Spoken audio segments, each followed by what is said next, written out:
Okay, continuing to the B part, third question, A part. Okay, what is biological weed control? Biological weed control क्या होता है, सबसे पहले इसको समझते हैं, फिर हम देखते हैं क्या है। बायोलॉजिकल वीड कंट्रोल एक ऐसा प्रोसेस है जिसमें जो अनवांटेड वीड्स होते हैं वो किल किए जाते हैं और लिविंग ऑर्गेनिज्म्स के थ्रू। देखो, एक तो हमारे पास होता है वीडिसाइड्स। वीडिसाइड्स क्या होते हैं? ऐसे केमिकल्स, वीडिसाइड की बात कर रहा हूं मैं।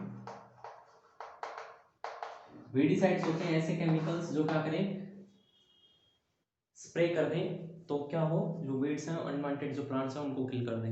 लेकिन कहीं ना कहीं इसके साथ क्या है, हमारे जो क्रॉप है उसको भी नुकसान हो सकता है। इसलिए हम एक ऐसे पर्टिकुलर लिविंग ऑर्गेनिज्म को चूज करते हैं जो एक पर्टिकुलर वीड को ही सिर्फ खाता हो या किल करता हो, तो इसीलिए ये प्रोसेस यूज किया जाता है। तो biological weed control is the process in which living organisms like insects, nematodes, bacteria और fungi is used to control weeds. Okay, ये एक ऐसा प्रोसेस है जिसमें लिविंग ऑर्गेनिजम्स के थ्रू हम वीड्स को कंट्रोल करते हैं, न कि केमिकल या मेडिसिन, केमिकल या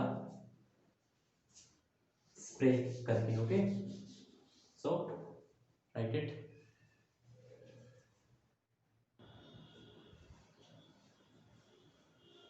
now come to the another part. Question is, in what way is biological control better than using weedicide and pesticides? Biological जो कंट्रोल हम यूज कर रहे हैं वीड्स के लिए या पेस्ट्स के लिए, यानी वीड कंट्रोल के लिए या पेस्ट कंट्रोल के लिए। वीड और पेस्ट मतलब अनवांटेड प्लांट को कंट्रोल करने के लिए जो हमारी क्रॉप को नुकसान करते हैं, या फिर ऐसे इंसेक्ट्स या ऑर्गेनिजम्स जो हमारी प्लांट्स को या क्रॉप्स को नुकसान पहुंचाते हैं। तो इन दोनों को कंट्रोल करने के लिए बायोलॉजिकल प्रोसेस क्यों बेटर है बजाय कि पेस्टिसाइड और वीडिसाइड यूज करें। मैंने बताया था वीडिसाइड्स वो होते हैं जो वीड्स को कंट्रोल करते हैं, और पेस्टिसाइड्स जो पेस्ट को, यानी जो माइक्रो ऑर्गेनिजम्स और इंसेक्ट्स को कंट्रोल करते हैं जो हार्मफुल होते हैं हमारे से। ओके, तो biological control is better than the use of weedicides and pesticides as it does not harm the health of human beings.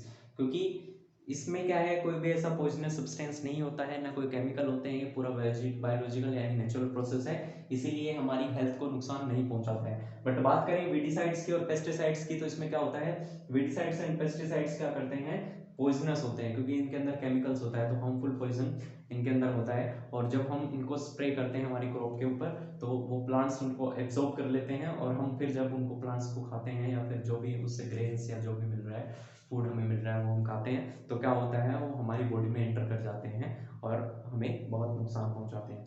इसीलिए आपने देखा होगा पंजाब जो था पहले, बहुत उसने वीडिसाइड्स का और पेस्टिसाइड्स का इतना हार्मफुल तरीके से यूज़ किया कि सबसे ज़्यादा कैंसर के पेशेंट्स वहाँ पे आने लगे। तो हमें जहाँ तक हो सके नेचुरल तरीके से हमारी क्रॉप्स को मैनेज करना चाहिए, और कम से कम जो केमिकल्स हैं या पॉइजनस सब्सटेंस हैं उनको यूज़ करना चाहिए कम से कम। Okay, next question is, what are root nodules, how are they helpful? Root nodules क्या होते हैं और ये कैसे हेल्पफुल होते हैं? देखो, रूट नोड्यूल्स जो हैं, root nodules are swelling that are found in the roots of leguminous plant. जो हमारे लेगुमिनियस प्लांट्स होते हैं उनकी रूट्स पे एक स्वेलिंग टाइप की होती है, वो क्या कहलाते हैं, रूट नोड्यूल्स होती हैं, एक तरह से गांठें टाइप की होती हैं। ओके, दीज नोड्यूल्स, और ये क्या करती हैं, these nodules help in converting atmospheric nitrogen into compounds that could be used by plants. और इनका अच्छा वर्क क्या है कि मैंने अभी बताया था कि एटमॉस्फेयर में नाइट्रोजन होती है, उसको डायरेक्टली प्लांट्स नहीं ले पाते हैं, उसको क्या है, कंपाउंड की फॉर्म में लेते हैं, चाहे वो अमोनिया हो, ठीक है, या अदर कंपाउंड हो। तो इसने इसलिए कहा गया है कि ये क्या करती है, help in converting atmospheric nitrogen into compounds that could be used by plants, जो प्लांट्स के द्वारा यूज की जा सकती हैं, ऐसे एटमॉस्फेरिक नाइट्रोजन को वो कन्वर्ट कर देगा। Okay, right it.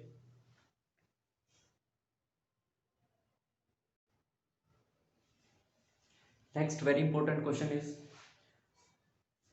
surface irrigation. What is surface irrigation? Mention two modes of irrigation under this category.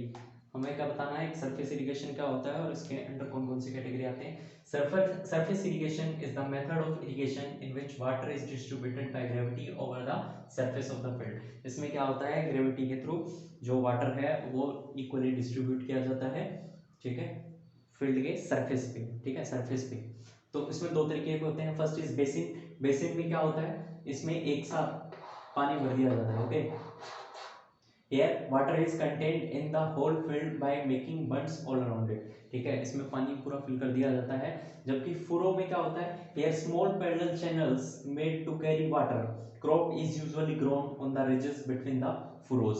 इसमें क्या होता है, एक पैरेलल चैनल्स बनाए जाते हैं, जैसे हम हल की हेल्प से जो जो हमारा हल होता है जिसको वो बोलते हैं, एक जब हम उसमें बीज बोते हैं तो हम देखते हैं ना एक पैरेलल इस शेप में वेव्स की फॉर्म में बन जाता है। तो वो क्या है, इस तरीके से फुरोज बनाए जाते हैं जिसमें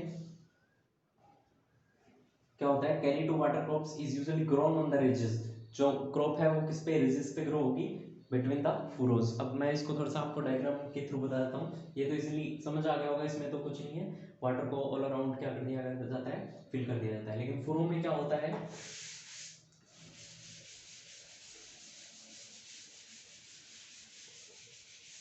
फुरो में हमारे पास एक इस तरीके से हम देखते हैं, ये चैनल्स बनते हैं। ओके, इस तरीके से आगे तक होते हैं, या इसको ऐसे भी समझ सकते हो। ठीक है, तो जो हमारा फुरो कौन सा पार्ट है, ये वाला पार्ट, यहाँ पानी फिल कर दिया जाएगा, ये हमारा क्या है, फुरो।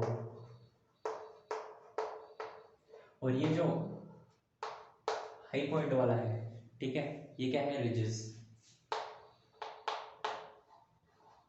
ठीक है, तो यहाँ पे क्रॉप्स उगाई दी जाती है, लेकिन पानी कहाँ फिल होगा, यहाँ पे इन फुरोज में। तो ये हो गया हमारा फुरोज। ओके, तो it's over now, it's over for today, take care.